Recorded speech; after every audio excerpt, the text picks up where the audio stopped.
तो जय हिंद दोस्तों, आज के इस वीडियो में देखिए हम लोग फिर से मतलब कि पुनः संसद के बारे में आगे बढ़ाने वाले हैं। संसद का जो पार्ट हम लोग पिछला वीडियो में पढ़े थे, तो कि संसद के बारे में बताए थे। बहुत सारा संसद से रिलेटिव जो भी होता है इम्पोर्टेंट, यानी कि संसद के यानी कि इसमें जितना भी होता है तीन गो अंग होता है, जो कि और लोकसभा, राज्यसभा और राष्ट्रपति। क्योंकि उसमें हम लोकसभा तक गए थे और लोकसभा की संरचना जो होता है, लोकसभा का संरचना किस तरह से संविधान में तैयार किया गया है और अभी वर्तमान समय में लोकसभा की संरचना किस तरह से है, राज्य के लिए सीट की संख्या कितना है, यूनिटेड टेरिटरी के लिए सीट की संख्या कितना है, सभी पे हम लोग पूरी तरह से चर्चा कर चुके हैं। आज के इस वीडियो में देखिए हम लोग पुनः संसद के बारे में समझने वाले हैं। लेकिन संसद के बारे में क्या समझेंगे, पहला में हम ये समझेंगे कि आखिर लोकसभा के हम लोग जब जब समझ गए कि लोकसभा में सीट की संख्या इतना इतना सब राज्य के यूनियन टेरिटरी के हर एक चीज के लिए हम लोग बांट दिए, तो अब उस पर हम लोग क्या करेंगे, चुनाव करेंगे ना। अब हम लोग चुनाव करेंगे ना, उस पर क्या करेंगे, चुनाव करेंगे, यानी कि निर्वाचन करेंगे। और जो भी निर्वाचन के लिए होगा उसके लिए पहले देखेंगे कि आखिर संसद के लिए कौन सा प्रतिनिधि उसका योग्यता है, कि उस प्रतिनिधि का योग्यता है कि नहीं। और फिर उसको देखेंगे, अयोग्यता के भी बारे में समझेंगे। और जब इसका योग्यता यानी कि चुनाव होके आएगा तो उसका हम लोग फिर क्या करेंगे, शपथ दिलाने का काम करेंगे। और शपथ के बाद सीधे हम लोग लोकसभा के अध्यक्ष और उपाध्यक्ष फिर बात करने वाले हैं। तो अभी इस वीडियो में देखिए हम लोग संसद के देखिए निर्वाचन के बारे, लोकसभा का समझते हैं ना। देखिए लोकसभा का निर्वाचन ना, लोकसभा का जो निर्वाचन होता है प्रत्यक्ष रूप से होता है। जैसे राज्यसभा के कोई पूछेगा कि निर्वाचन किस तरह से होता है, तो अप्रत्यक्ष रूप से होता है। हम लोग उसमें डायरेक्टली मतलब कि वोट नहीं दे सकते हैं। लेकिन इसमें है कि हम लोग प्रत्यक्ष रूप से क्या करते हैं, वोट देते हैं। जिसका कम से कम 18 साल उम्र हो चुका है तो वो क्या कर सकता है, लोकसभा के जो निर्वाचन होता है उसमें मतलब प्रत्यक्ष रूप से क्या करता है, अपना मत का प्रयोग कर सकता है। तो वही लिखा है कि इसका चुनाव जो होता है निर्वाचन प्रत्यक्ष रूप से होता है। और देखिए ये बहुत बड़ा चीज, अगला जो लाइन लिखा गया, अग्रताई विजेता प्रणाली, जिसको इंग्लिश में बोला जाता है first past the post system. मतलब कि देखिए अग्रताई विजेता प्रणाली के मतलब होता है कि जिसका मत सबसे ज्यादा आएगा ना, इसका परसेंटेज में नहीं होता है। जैसे में राष्ट्रपति उपराष्ट्रपति के चुनाव होता है तो उसका परसेंटेज में मत का काउंटिंग किया जाता है। लेकिन यहाँ पे इसका ई नहीं सिस्टम है ना, यहाँ होता है अग्रताई प्रणाली। मतलब कि जिस प्रतिनिधि का मत सबसे ज्यादा है, सबसे आगे है, मतलब कि ज्यादा है, वही प्रतिनिधि का होगा संसद के सदस्य के लिए योग्य माना जाए ना। और अगर मान लीजिए कि अगर जिस एक संसद का मत का होगा काउंटिंग किया गया, उसका का हो गया मत ज्यादा है और एगो के कम है, तो अग्रताई ज्यादा वाला को हम लोग बोलते हैं अग्रताई विजेता प्रणाली, जिसको इंग्लिश में बोला जाता है first pass the post system ना। तो यहाँ चलता है first pass the post system, यानी अग्रताई विजेता प्रणाली के आधार पर ही किसी सदस्य को यानी कि प्रतिनिधि को हम लोग विजेता और हार और जीत का निर्णय लेते हैं ना। अब देखिए इसका जो निर्वाचन, जो तीसरा बात है निर्वाचन में क्षेत्रीय प्रतिनिधित्व पर होता है, ठीक है। अब देखिए संसद के लिए आखिर निर्वाचन जो सदस्य के लिए, कि मान लीजिए कोई भी ऐसा है कि जब लोकसभा का चुनाव हो रहा है कोई भी खड़ा हो सकता है, तो कोई भी खड़ा हो सकता है। लेकिन इसके लिए कुछ न कुछ हमारे संविधान के द्वारा कुछ न कुछ यहाँ पे क्या किया गया है, शर्त बताया गया है कि अगर इस शर्त के अंदर में आप आते हैं तो लोकसभा के सदस्य के लिए आप योग्यता आपको है ना। तो क्या है पहले देख लीजिए। पहला में है योग्यता, जो कि आर्टिकल इसका 84 में वर्णन किया गया है ना। आर्टिकल 84 में योग्यता के बारे में बताया गया है, पहला नंबर होना चाहिए को भारत का नागरिक होना चाहिए, और दूसरा नंबर का होना चाहिए उसका कम से कम जो उम्र होना चाहिए, कितना होना चाहिए, 25 वर्ष का होना चाहिए ना। अगर 25 वर्ष नहीं हो रहा है तो उसको वो 25 वर्ष से कम है तो संसद मतलब कि लोकसभा के सदस्य के लिए योग्य नहीं माना जाएगा। अगर भारत के नागरिक है तब पर भी उसको योग्य नहीं माना जाएगा। तो पहला नंबर के भारत का नागरिक होना चाहिए और दूसरा नंबर की कम से कम उसका उम्र कितना होना चाहिए, 25 वर्ष होना चाहिए। तीसरा शर्त है, देखिए जब 1951 में जनप्रतिनिधि अधिनियम हुआ था, तो इसी के तहत बताया गया था अगर कोई भी व्यक्ति ना न्यायालय के द्वारा, कोई भी न्यायालय के द्वारा, हाई कोर्ट या सुप्रीम कोर्ट या कोई भी डिस्ट्रिक्ट कोर्ट के द्वारा अगर उसको दोषी बताया गया है, तो उसको 6 साल तक ना, उसको 6 साल तक क्या किया जाएगा, चुनाव लड़ने से क्या किया जाएगा, बाहर कर दिया जाएगा। मतलब कि 6 साल तक वो उस व्यक्ति को चुनाव नहीं लड़ने दिया जाएगा। तो ये था 1951 में ये जनप्रतिनिधि अधिनियम के आधार पर भी उसको योग्यता होना चाहिए। अगर वो दोषी है तो 6 साल तक वो लगातार 6 साल तक वो चुनाव नहीं लड़ सकता। अब देखिए अयोग्यता क्या होना चाहिए। अगर अयोग्यता के बारे में देखिए, योग्यता के बारे में तो आर्टिकल 84 में बताया गया था, लेकिन अयोग्यता के बारे में भी बताया गया ना कि आर्टिकल में आर्टिकल 102 में बताया गया है अयोग्यता के बारे में। पहला बात बताया गया है कि कोई भी लाभ के पद पर न होना चाहिए। दूसरा में दिवालिया या पागलपन नहीं हो, मतलब पागल या दिवालिया नहीं होना चाहिए। और एक जो होता है अनुसूची 10 में 10 दल बदल के जो कानून दिया गया है, दल बदल का दोषी नहीं होना चाहिए। अगर ये 3 गो में से कोई भी है, या तो पागलपन है या दिवालिया हो चुका है, या दल बदल का दोषी हो, या लाभ के पद पर हो, तब पर भी फिर भी वो व्यक्ति लोकसभा के चुनाव के लिए योग्य नहीं माना जाएगा। अब देखिए, अब हम लोग समझ गए कि अब निर्वाचन भी समझ गए कि किस तरह से होता है और योग्यता भी। अब क्या हो गया कि अब कोई भी प्रतिनिधि खड़ा हुआ, प्रचार किया, खूब एकदम 5 महीना प्रचार करता है, 5 साल समझे रहे क्या हाल हो जाता है जनता के। अब क्या करेगा कि अब यहां से जीत के आ गया कहाँ, लोकसभा सदन में ना, अब संसद भवन में जब आ जाएगा, सदन में आ जाएगा, तो अब उसको शपथ दिलाया जाएगा ना, काहे कि 5 साल उसको कार्यकाल कर रहना है, कार्यकाल के दौरान रहना है, तो कुछ न कुछ पहले शपथ दिलाया जाता है, उसके बाद ही उसका कार्य चालू होता है। तो अब उसको शपथ कौन दिलाता है, तो या तो देखिए संसद के शपथ या तो राष्ट्रपति या राष्ट्रपति द्वारा नियुक्त कोई भी व्यक्ति ना, राष्ट्रपति जिनको चाहेंगे वो उसको मतलब कि व्यक्ति को क्या कर सकते हैं, मतलब कि व्यक्ति को क्या करते हैं, शपथ दिलाने के लिए एक नियुक्त करते हैं। उसी व्यक्ति को प्रोटेम स्पीकर के नाम से जाना जाता है। देखिए प्रोटेम स्पीकर के बारे में पहले ही हम एक वीडियो बना चुके हैं पूरा विस्तार से प्रोटेम स्पीकर के बारे में ना, कि अगर प्रोटेम स्पीकर कोई भी है तो उसी व्यक्ति को मतलब कि बनाया जाता है जो लगातार सबसे अधिक बार मतलब कि वरिष्ठ हो और लगातार उस संसद का हो सदस्य बनते आ रहा हो, उसी को राष्ट्रपति का करते हैं प्रोटेम स्पीकर बनाते हैं। और संसद के जो भी सदस्य होते हैं, शपथ दिलाने के बाद क्या हो जाता है, इनका कार्यकाल प्रोटेम स्पीकर का समाप्त हो जाता है। तो राष्ट्रपति या राष्ट्रपति द्वारा नियुक्त कोई भी व्यक्ति जिसको प्रोटेम स्पीकर बोलते हैं वही शपथ दिला सकता है। ये है आर्टिकल कितना 99 में शपथ का प्रावधान किया गया है।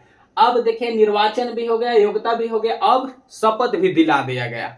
अब हम लोग आते हैं, देखिए अब थोड़ा सा समझते कि संसद जो होता है, संसद के जो 3 गो अंग बताए थे, कौन कौन बताए थे, लोकसभा, राज्यसभा और राष्ट्रपति। अब देखिए 3 जो अधिकारी होते, संसद के जो अधिकारी मतलब के जो 3 गो अंग होते हैं, तो अब इनका जो अधिकारी कौन कौन होता है, तो अगर हम लोग लोकसभा में देखेंगे ना, तो लोकसभा के 3 गो अधिकारी होते हैं। एक होता है लोकसभा के अध्यक्ष, दूसरा उपाध्यक्ष और तीसरा होता है सचिव। उसी तरह से होता है राज्यसभा में जब अध्यक्ष को सभापति बोला जाता है जो कि उपराष्ट्रपति होते हैं ना, और दूसरा में होता है उपसभापति और तीसरा में सचिव होता है। अब देखिए दोनों ही राज्यसभा और लोकसभा ये दोनों ही का है संसद के अंग है। अब ये दोनों जब संसद के अंग है और दोनों का है संसद के अधिकारी हैं, तो अब इनमें दोनों को देखिए सचिव का प्रावधान किया गया। मान लीजिए सभापति, उपसभापति, राष्ट्रपति, उपराष्ट्रपति अलग अलग है, लेकिन सचिव का है, दोनों में सचिव लिखा हुआ है, लेकिन अलग अलग दोनों के लिए सचिव भी होते हैं। ये नहीं है कि इसका सचिव और इसका सचिव सेम रहेंगे, दोनों का जो लोकसभा और राज्यसभा के लिए अलग अलग सचिव का क्या किया गया है, संविधान में प्रावधान किया गया ना। अब देखिए जब इतना हो गया, अब लोकसभा के जब यहाँ शपथ दिला दिए, अब इस सब कोई संसद भवन में आएगा। लोकसभा के चुनाव के दौरान अब आ गया ये सब कुछ संसद भवन में। अब उसी में से अब मान लीजिए उतना बहुत सारे संख्या में का है संसद है, तो उसको एक कोऑर्डिनेट करने के लिए एक आदमी होना चाहिए ना, ताकि देखिए हर एक हम लोग बैंक उंक में भी जाते हैं तो एक मैनेजर रहता है, कहीं भी जाते हैं तो एक रहता है जो कि क्या करता है अपना एम्प्लॉय के क्या करता है वो नेतृत्व कर ही रहता है ना, बस उसको डायरेक्शन देना है और उसको नियम कानून बताना है। उसी तरह से संसद में भी एक का है प्रावधान किया गया है अध्यक्ष और उपाध्यक्ष के। लोकसभा में आइएगा तो अध्यक्ष या उपाध्यक्ष का प्रावधान है, और राज्यसभा में जाइएगा तो सभापति और उपसभापति का प्रावधान किया गया है। तो अब देखिए लोकसभा के अध्यक्ष और उपाध्यक्ष के बारे में, जो कि आर्टिकल कितना में दिया गया है 93 में, आर्टिकल 93 में लोकसभा के अध्यक्ष और उपाध्यक्ष का प्रावधान किया गया है। अब देखिए अब कौन होगा, ये देखिए लोकसभा का अब अध्यक्ष कौन होता है, जितना भी संसद से निर्वाचित होकर आएंगे ना, उसी में से नवनिर्वाचित सांसदों में से एक व्यक्ति को क्या किया जाता है, नवनिर्वाचित संसद में से एक अध्यक्ष के लिए उसका चुनाव किया जाता है। उसी सांसद में से एक व्यक्ति को क्या बनाया जाता है, अध्यक्ष बनाया जाता है, और एक को बनाया जाता है उपाध्यक्ष ना।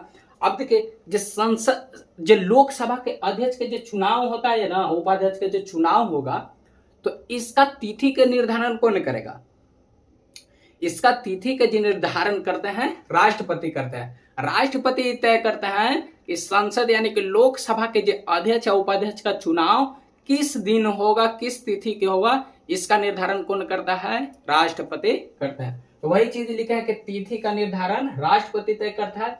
अब देखिए शपथ, अब ये तो देखिए अब जब यहां से शपथ दिलाया गया है सभी आदमी को, और इसी में से यही नवनिर्वाचित सांसदों में से एक को अध्यक्ष उपाध्यक्ष जब बनाया गया है, तो अब देखिए आगे शपथ का प्रावधान भी किया गया है। लेकिन जो भी अध्यक्ष उपाध्यक्ष चुने जाते हैं उनका शपथ का प्रावधान नहीं है ना, जो भी अध्यक्ष उपाध्यक्ष चुने जाएंगे उनका अलग अलग से शपथ का प्रावधान नहीं किया गया है। वो जो सांसद के रूप में जो भी संसद प्रतिनिधि के रूप में जो शपथ लिए हैं वही शपथ का होता है, मान्य रहता है। अलग से कोई भी लोकसभा के अध्यक्ष या उपाध्यक्ष के शपथ का प्रावधान नहीं किया गया है। तो वही लिखे हैं कि यहाँ पे इस शपथ जो है, देखिए यहाँ पे शपथ बहुत ही मतलब कि अपवाद में आता है, हाईलाइट है, क्योंकि अच्छा क्वेश्चन भी बनता है यहाँ से।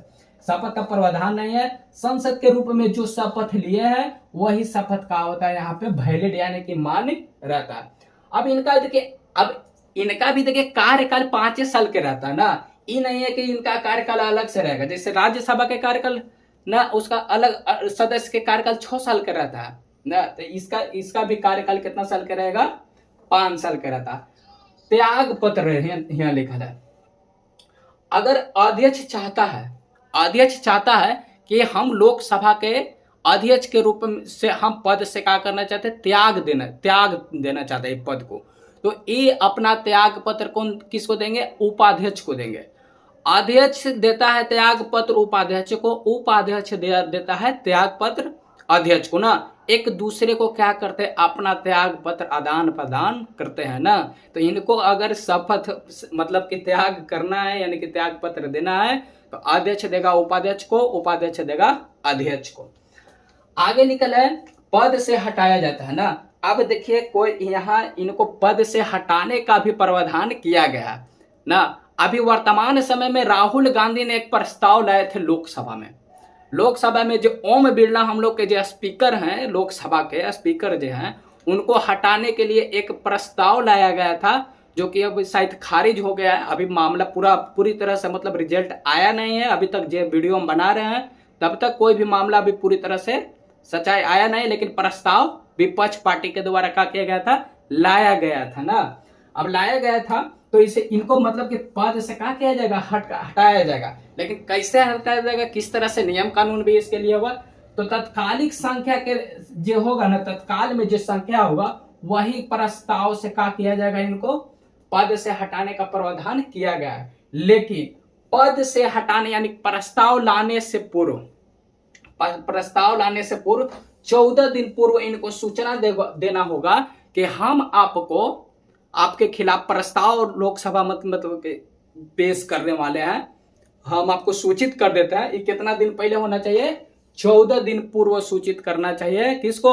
अध्यक्ष को। क्या करेगा? जो प्रस्ताव लाएगा वो करेगा, या तो पक्ष के लावे या विपक्ष के पार्टी लावे, कोई भी हो सकता है। और देखिए हमारे जैसा मतलब कि भारत में अभी तक पद मतलब कि जो सत्ता में रहता है उसी का आदमी का होता है यहाँ अध्यक्ष बनाया जाता है। तो लोकसभा में देखिए जो अध्यक्ष और उप अध्यक्ष के पद के लेकर बहुत सारा विवाद भी है, लेकिन अभी हम लोग उतना डीप में नहीं समझ रहे हैं ना, बहुत सारा विवाद है।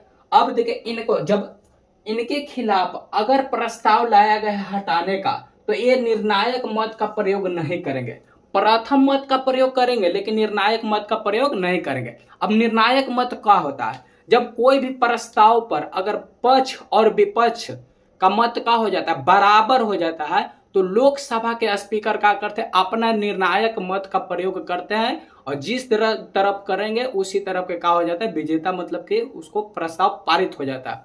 लेकिन वही मत का प्रयोग कब नहीं करेंगे? जब उनके खिलाफ प्रस्ताव लाया जाएगा कि पद से हटाने के लिए, तो 14 दिन पूर्व इनको सूचित भी किया जाएगा, तब उस समय निर्णायक मत का प्रयोग नहीं करेंगे। अपना जो मत होता है सांसद के रूप में जो इनका प्रथम मत है वो उसका प्रयोग कर सकते हैं ना। तो आज का इस वीडियो में इतना ही रहेगा। वीडियो लॉन्ग ना हो जाए, लंबा ना हो जाए।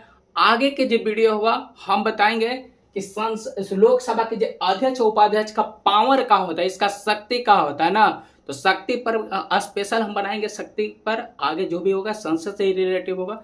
अगर वीडियो अच्छा लगे तो कमेंट में जरूर बताइएगा। तब तक के लिए धन्यवाद।